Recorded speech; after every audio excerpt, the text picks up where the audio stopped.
Owners are being asked to vote on Tom Brady's NFL partnership. He needs 24 votes. 24 votes to become part owner of the Raiders. There's some opposition in the room to Tom Brady becoming part owner. Tom Pelissero said, "You're not allowed to have any employee, including players, own equity in teams." And all of a sudden, there's injuries in Vegas and he wants to play, or there's some other team that tries to talk him into it. There's so much going on here that owners are trying to wrap their heads around it. It's a guy who's not that far removed from playing, right. Is still capable of playing, is about to go in the broadcast booth for the top broadcast on one of the networks. Mm-hmm. It is kind of weird, and Pelissero said there are teams I've talked to that are vehemently opposed to Tom Brady being an equity partner. I found it weird from the get-go, to be that quickly sort of done with the league from a playing standpoint. But I want to go right into ownership. And it was Vegas of all places, like you're in bed with Marc Davis. And just how the percentages were off and what was really going to be paid. It seemed like you're trying to pull a fast one right there to begin with, which gets the owners all on. That makes us uneasy a little bit. A guy like Curtis Martin, he wanted to be part of a group that owned teams. There's people that have wanted to do this before. Guys wanted to do it. Peyton Manning has talked about this. Brady has his hands, his tentacles into so many things. Whether it's F1, whether it's the electric boat racing. I mean, it's World League, Premier League, you name it. It's fashion line, whatever. He's got his hands in everything. Now it's putting on movies and producing stuff, and his film crew's up and running, doing documentaries. I saw a video a couple of weeks ago of Brady cheering some. I think it was a woman. It was a tennis who was driving a boat. Who was like a boat driver. Yeah, it was that electric boat thing. Okay, and it's like, great run. And I watched this video and I just thought to myself, "Way to go, Susie! Way to hug that turn." Is that what it was? Something like that. And I just thought to myself, "Get that! You hug that buoy, nice." Brady's into some weird stuff. Yeah, weird things. He's eccentric. Like into the boat racing and all these entertainment products that I just look at and say, how many of these things have failed? What gets you excited to invest in that? Yeah. You got all this money. You're Crypto. going. Yeah, right. Yes. He's into a bunch of junk. Hanging out, that weirdo. Yeah. That collectible thing that I don't quite know NFT? what it is. Oh, the NFT thing? Remember autograph? Autograph. That is? Yeah. I won't knock that. That got me into the NCAA tournament for free. Doesn't he own a pickleball team? Yes, he does. Hey, they're talking about, they're at the roast, and they're talking about his soccer thing. Yeah. I didn't even know about that. Did you know about that? Yeah.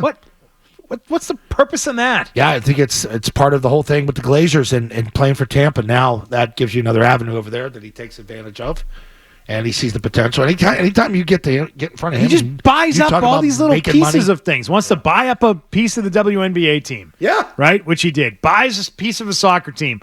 Buys a boat racing team. Buys a pickleball team. What is with this? What a weird portfolio. What is this crap? It's a midlife crisis. What is this? You might as well call John Henry and try and buy a piece of his pie.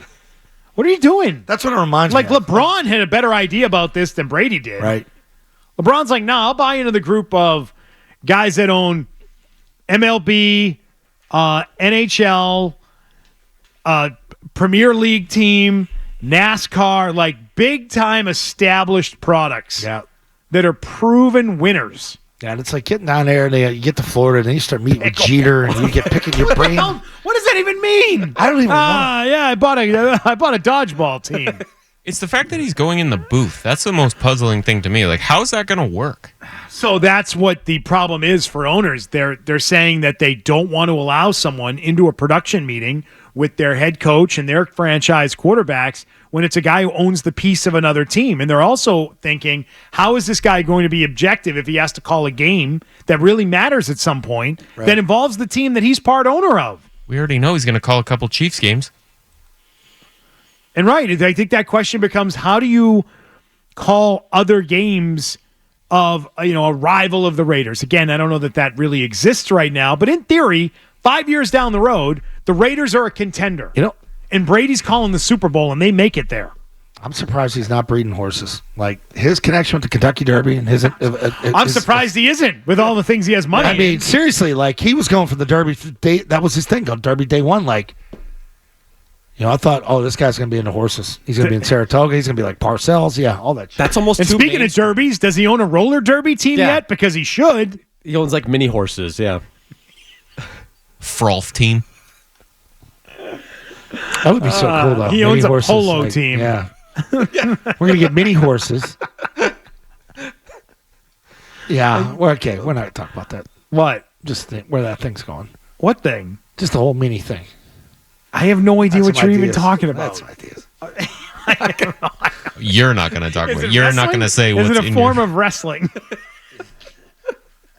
Did you see when we were down Mohegan? Here we go. Guess we are It talking was about on all the TVs. What was?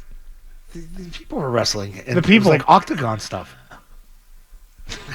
Come on. People betting on it. But they don't want him. And so there are a bunch of teams that have taken a hard line and don't want him in the league. So it's probably not going to turn out like he wants it to. yeah. Yeah. He's got his hands in everything. Like too much. Pull back. You can't do it all. He's got to fit in 6'12". He's coming up here for that. That right around the corner. That's rain or shine, baby. That is right around Rain the or corner. shine. Yeah. That thing go. That's a go. It's 3 weeks from today, right? Yeah. Yeah. 3 weeks from today. Is it because he's like the ultimate competitor? He just wants to prove that he can do anything? I guess. Yeah, I think you get that. Turn big. around yeah. anything. Well, then Or you he get, doesn't know what to do. It's That too. Yes. You know. And I'm Get a stock portfolio when or you're not something, in that, would you, man? when you're in that stratosphere, like you have so many people like coming to you with ideas, and like the people that you trust, like you're in a circle, and I don't know, they put so many things probably in front of them. Hey, you could do this, and we could earn this. Like, oh, okay. With your name, man, this thing could be huge. Hey, maybe he's fleecing all these people that he has part ownership of, right? I mean, he was about to fleece Marc Davis. Yeah. He was. They had to go back and adjust the terms to try and get this to pass, and it looks like maybe it won't. So that was just a interesting story coming out of these meetings. I don't know if there's anything else that's truly significant coming out of these meetings other than the chain gang might be going away. I hate that. I like the chain gang. It's still like the game is so technical to speak of as it is.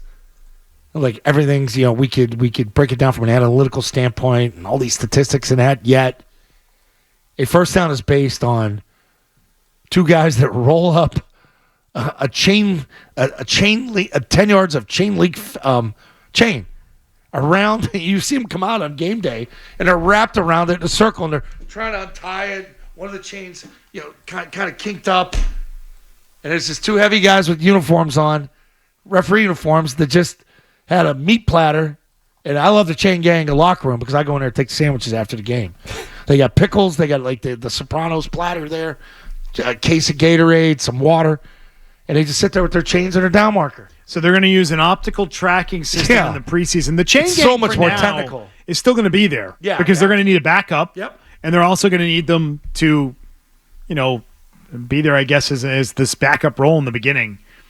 They're going to try this optical system, and they've experimented with it in the past, and they're going to need to install it in every stadium to make it a go, but they are going to figure out if, in the preseason, if they're ready to go with it.